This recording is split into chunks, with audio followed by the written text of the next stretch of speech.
Rejestrując się w platformie gamerhash.co, twój komputer będzie dla ciebie zarabiał. Zarobione środki wymienisz w sklepie internetowym. Zacznij już dziś zarabiać na mocy obliczeniowej swojego komputera. Siemanczko, z tej strony Mitrox i zapraszam was serdecznie na kolejny odcinek na moim kanale. W dzisiejszym odcinku widzimy się po raz kolejny w Never Alone. W poprzednim odcinku udało nam się rozpocząć całą naszą wędrówkę i skończyliśmy odcinek na oddaniu bębnów, a w zasadzie bębna człowiekowi sowie, który dał nam jakąś procę. Bolas. A, no to właśnie ta proca, tak jakby. The bola is what we call kilometer. And the kilometer is made out of braided sinew tied out to some heavy bone which you could twirl. In my case, we're catching ducks. When we're out whaling, sometimes the ducks start flying. And they're good for duck hunting. You know, if you're a whaling crew, you can't make too much noise. So you can't use a shotgun for getting some duck soup handy, you know. So Bola was a really handy weapon to use for catching ducks. You know, the ducks fly in, you throw it up and tangles up the bird, and down they go. O, ja musiałem pominąć coś, no to wychodzi. Szkoda.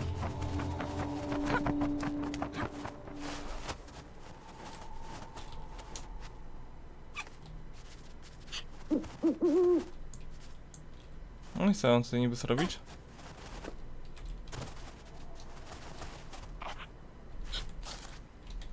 Tutaj była mowa o tym, że może się wspinać po ścianach.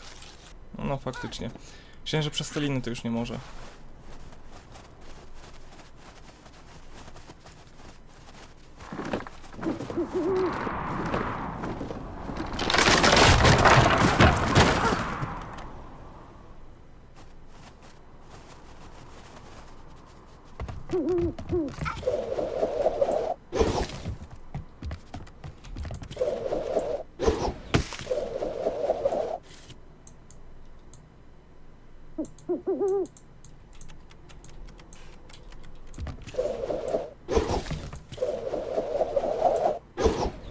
Ja w ogóle tym celować nie mogę. Aha.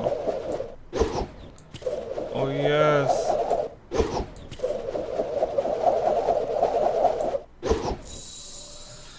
Nie mogę dać celownika.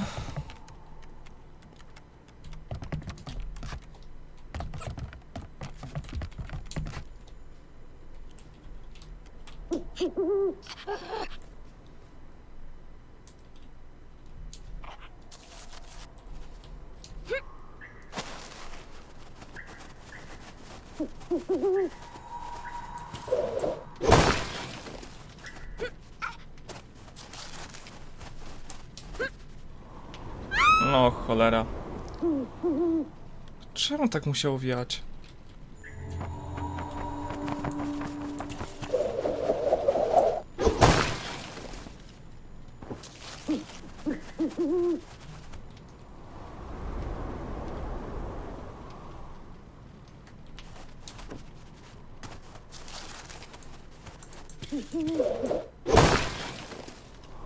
Dobra tayo na igilehotik.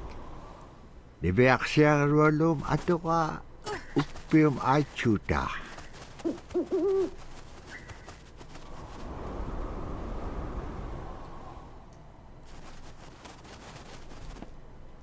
Znowu. No kurczę, no. No jak to się pokaże wcześniej, nie tak na ostatnią chwilę jak już skacze. Już nie, ona do wszystkiego podchodził tak powoli.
No cóż, teraz tyle tego śniegu jest, no. Dajcie nam normalnie przejść ten fragment.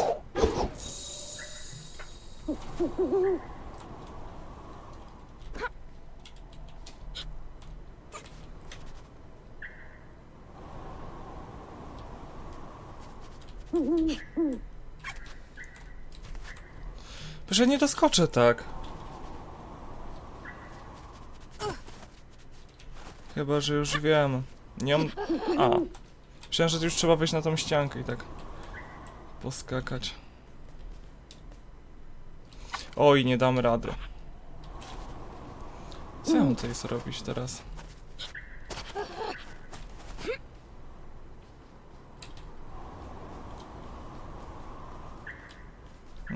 Obudzi się, czy...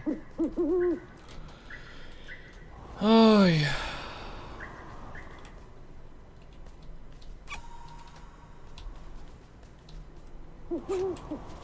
No. No. O. To już ma sens. Ale wcześniej mogły się przemieszczać te duchy, a teraz co, nie mogą?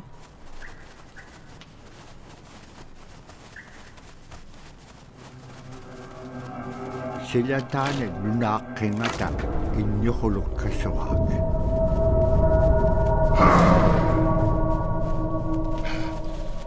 Innyukulum taudu kami lutkakawa. Agalan ni Beak Siagarwado sa Pekinakasimaru.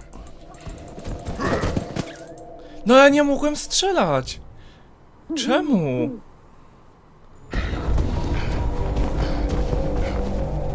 Czy się bieganie nie mogę? Kinalip sa Beak taudu kami kilometer. Dobra iwaktani taudu kami.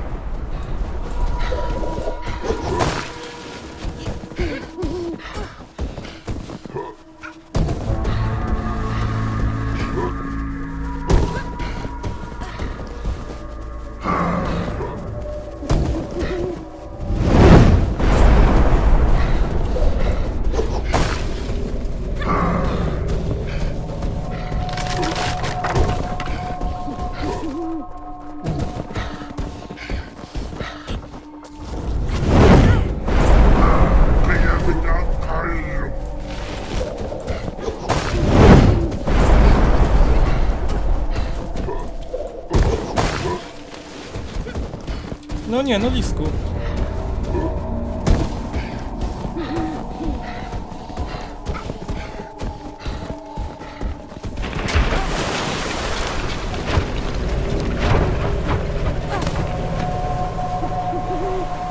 Annap khaslik kalwaqtuk agalan igilawninga siqqaqanaksisiinyaqtuq.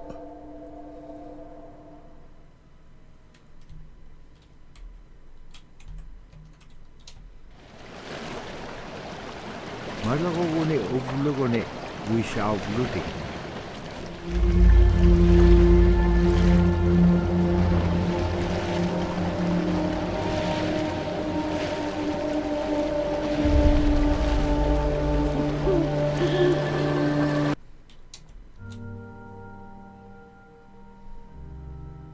The scaredest I've ever been. I was 12 years old.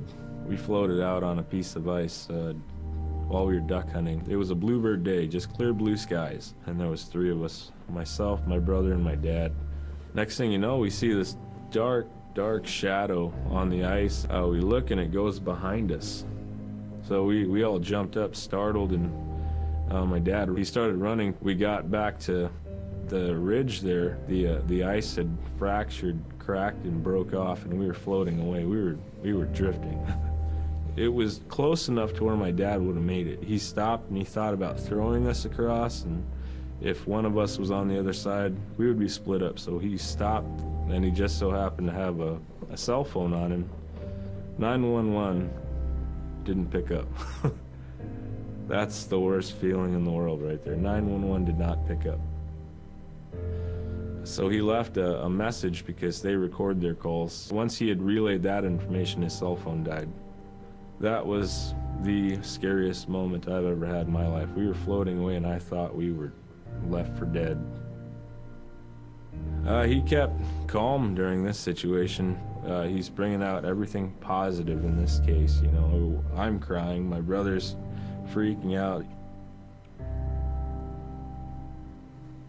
It went from clear blue to dense fog. Within a couple hours, we heard the chopper flying around, so they must have gotten our message. We thought we were saved, and then the chopper sound went away. So we lit some of the sled on fire. It's plastic. We thought black smoke in the fog would create some kind of marker.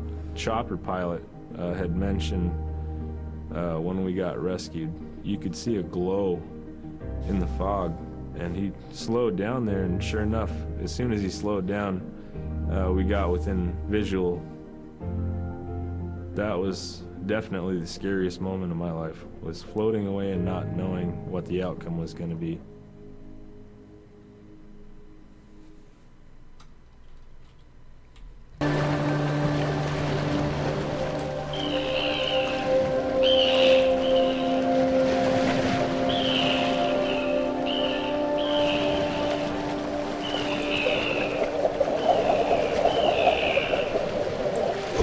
Paglastuvaruamutisitjuk. Paglantuavit pagavitjuk.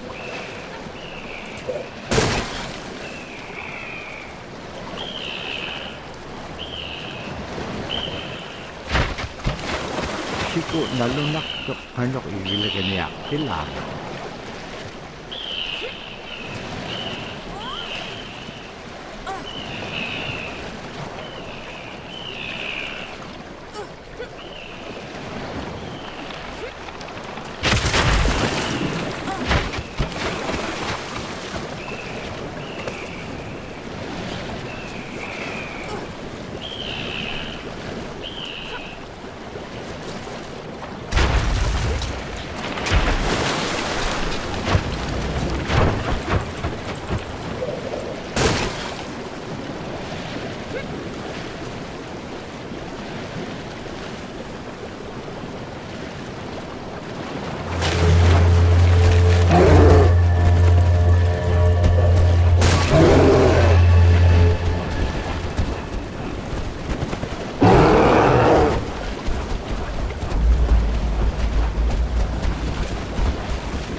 Śnieg zatrzymał.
Co mam tutaj zrobić?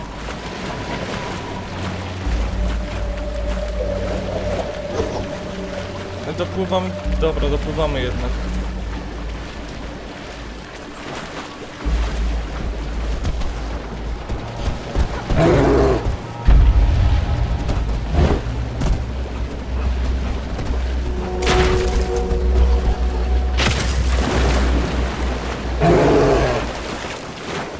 Isasaqumiyaqalugunnanaq annakkuvit inatitaaqaviitsu kaakkaminnaneq ipattalaaitsu.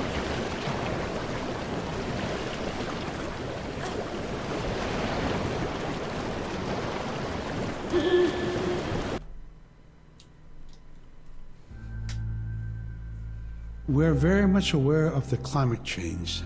And it's been for many years, even before climatologists were noticing this change, Inuit were already saying, Sila alangokto.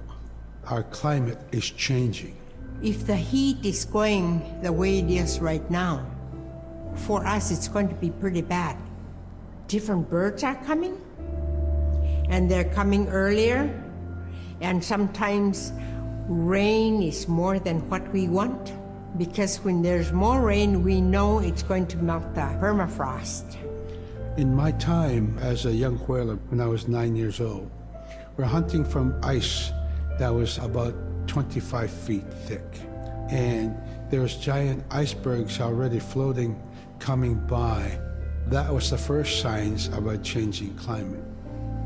Ice that never broke before was now moving. Now, here it is 50 years later, we're hunting whale from ice that's 18 inches thick. There's no more thick ice. It's creating a malfunction in our whaling season is what it is. Actually more than that, all seasons in general. I think we are more scientists than more people will realize. We have more knowledge of those things than people will ever know.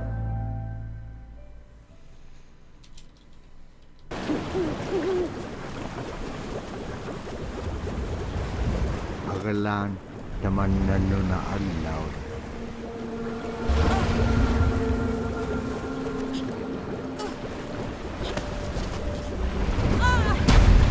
Aha!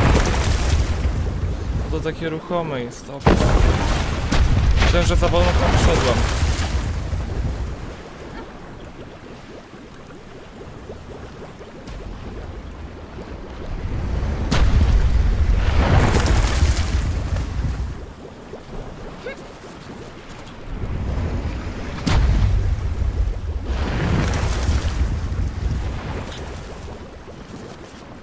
Luktallaniqso kanupaya.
Tapko tikissakkak nannupsitlanga.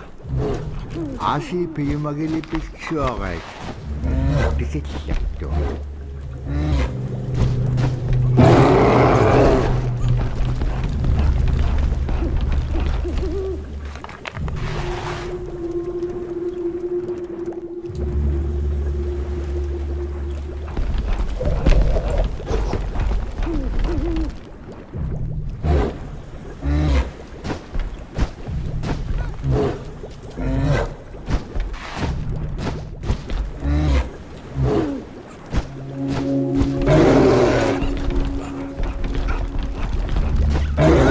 No kurczę, no.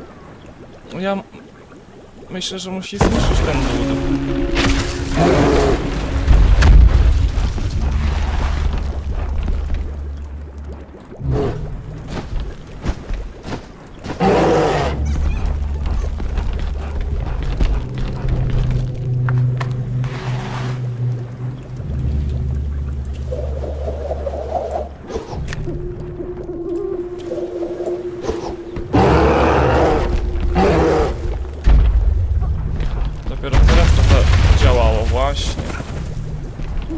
jeszcze raz trzeba.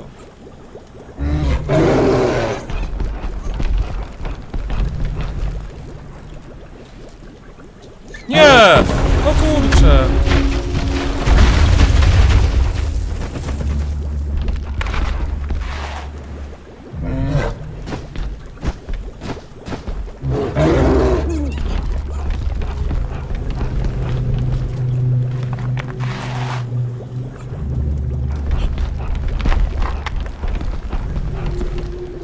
No i to jest duży błąd. Trzeba to poprawić.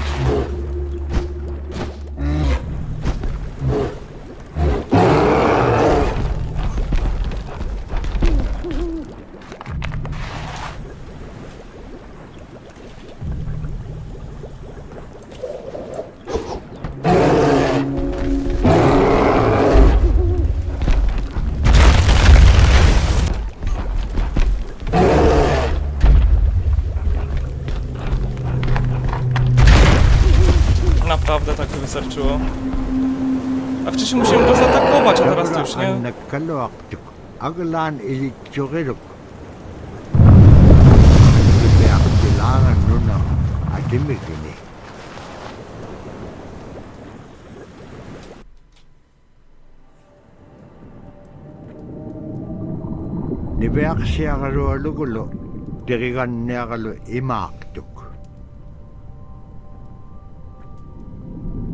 Asi takium angalat kaksibilugik. Takium igukkai kairusunginun puktaakpau. Ara kanuhrik taimma ipingitpak.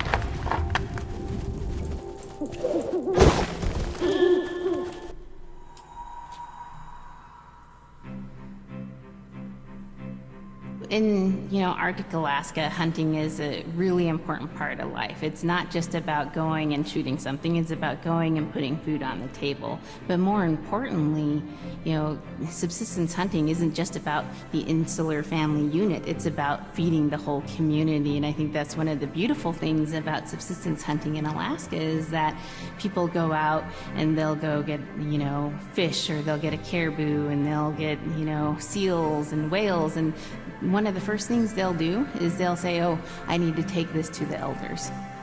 This isn't just about one individual surviving or one family surviving, it's about the whole community. We didn't just go out and kill and put in a freezer. It's like a ritual that I learned from my parents. It's all about relationship. I don't know, I think there's a lot of camaraderie involved. And just being out on the land or being out on the ocean, it's like getting back in tune. I'd rather be out there. To me, once I go out there, it's the world that I learn from.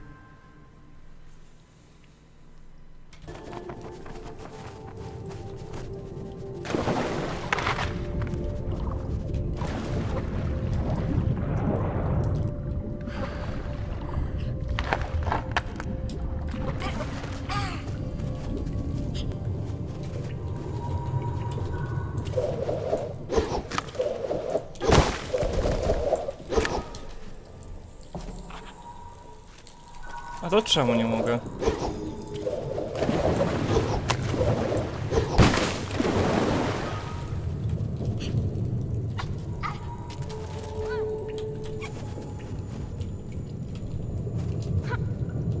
No właśnie.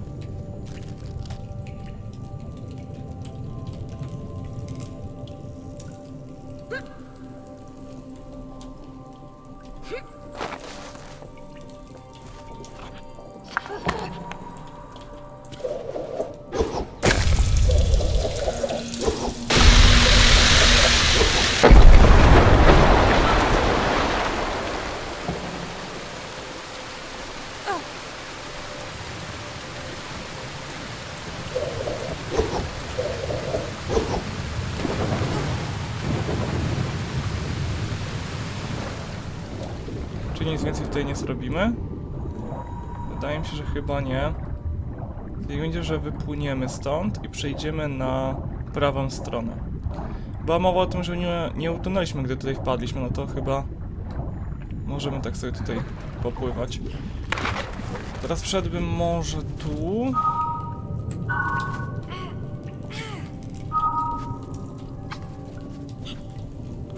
No nie, chodź tu. No co jest? No.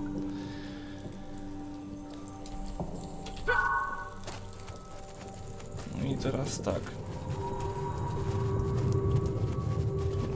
Tutaj na dole są jakieś duszki.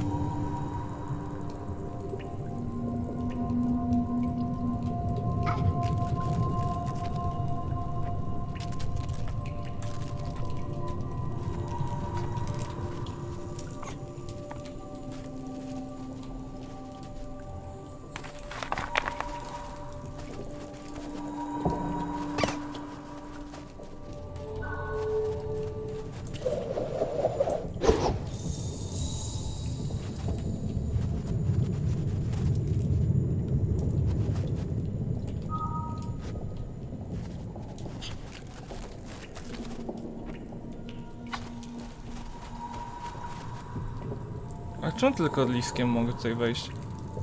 No, bo kolejne.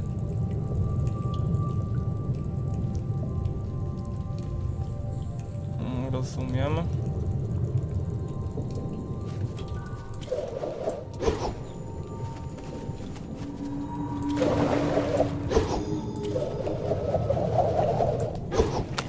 A musisz tak stać?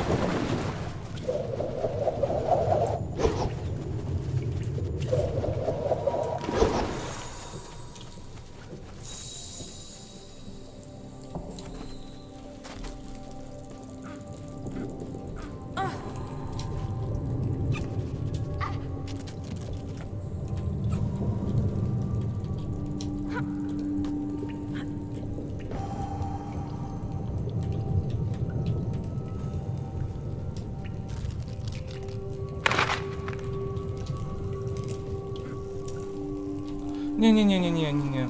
Ale wejdź tam. No, ja nie mogę wejść. No, elegancko.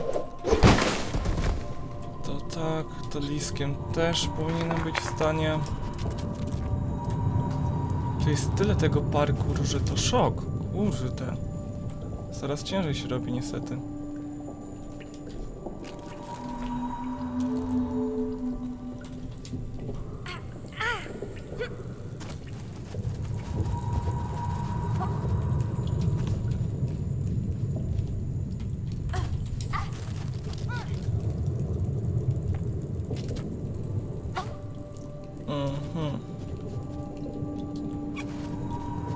Czyli dziewczynko muszę wejść. O i liskiem tutaj raczej do góry cały czas. No jakbym też mógł tutaj wejść, ale... No właśnie. To nią teraz tu.